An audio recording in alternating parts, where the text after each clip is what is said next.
जूनी तीन ज़मीन अला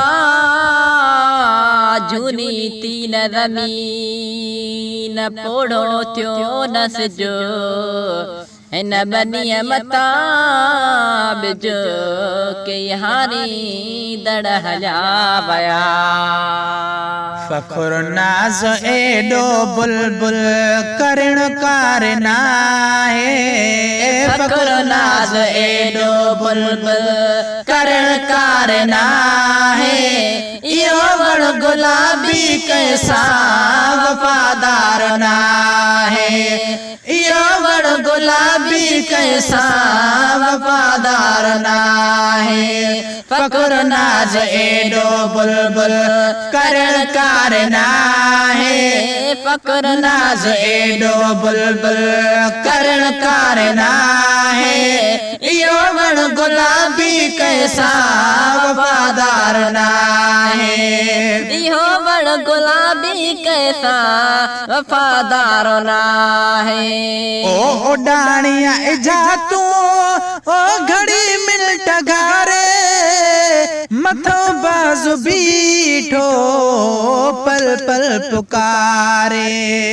ऐ उडाणी जा तू घड़ी मिनट गारे मथो बाजू बीठो पल पल पुकारे। मथो बाजू बीठो पल पल पुकारे। अलाए वक्त कहिड़े ईंदो ख़बर चारना है। अलाए वक्त कहिड़े ईंदो ख़बर चारना है। इहो वण गुलाबी कैसा वफादार ना है। फ़ख्र नाज़ एडो बुलबुल करण कारना है। फ़ख्र नाज़ एडो बुलबुल करण कारना है। इहो वण गुलाबी कैसा वफादार ना है। इहो वण गुलाबी कैसा वफादार ना है। न तो पर हज़ारे ओ डाणा हलिया विया जणे तोखे तुंहिंजा बाणा हलिया विया। न तू पर हज़ारे उडाणा हलाया जणे तोखे तुंहिंजा बाणा हलिया। ओ जणे तोखे तुंहिंजा बाणा हलिया। असल बाग बागीचो ही बकादार ना है। असल बाग बागीचो ही बकादार ना है। इहो वण गुलाबी कैसा वफादार ना है। इहो वण गुलाबी कैसा वफादार ना है। फ़ख्र नाज़ एडो बुलबुल करण कारना है। इहो वण गुलाबी कैसा वफादार ना है। इहो वण गुलाबी कैसा वफादार ना है। ओ बराबर हमेशा ओ बहारियों न हूंदियूं जनी ते टिली थी से टारियों न हूंदियूं। ऐ बराबर हमेशा बहारियों न हूंदियूं जनी ते टिली थी से टारियों न हूंदियूं।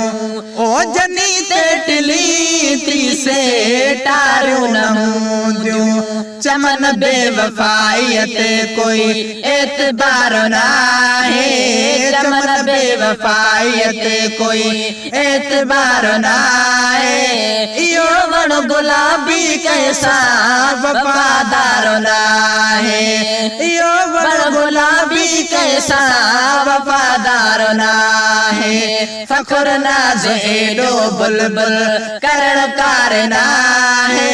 इहो वण गुलाबी कैसा वफादार ना है। इहो वण गुलाबी कैसा वफादार ना है। ओ हयाती समूरी ओ गुज़ारे गुलन सा ॾींहं राति रांदियूं कयई बुलबुल ने सा। हयाती समूरी गुजारे गुलन सा दिया रात राजू कई बुलबुल ने सा ओ दिया रात राजू कई बुलबुल ने सा बिछोड़े जो याद तोखे एक बार ना है बिछोड़े जो याद तोखे एक बार ना है इयो वण गुलाबी कैसा वफादार ना है फखुर नाज़ो एडो बुलबुल करण कारना है इहो वण गुलाबी कैसा वफादार ना है इहो वण गुलाबी कैसा वफादार ना है ओ बल रही ते थई ओ ते तू अकेली अगे सुन हूं दई नसरती सहेली ऐ बल रही ते तई उते तू अकेली अग्यो सुन हूं दई नसरती सहेली अग्यो सुन हूं दई नसरती सहेली गुलाम नबी को कैसा गम ख्वार नाए गुलाम नबी को कैसा गम ख्वार नाए यो वण गुलाबी कैसा वफादार ना है फखुर नाज एडो बुलबुल करण कारना है फखुर नाज एडो बुलबुल करण कारना है यो वण गुलाबी कैसा वफादार ना है यो वण गुलाबी कैसा वफादार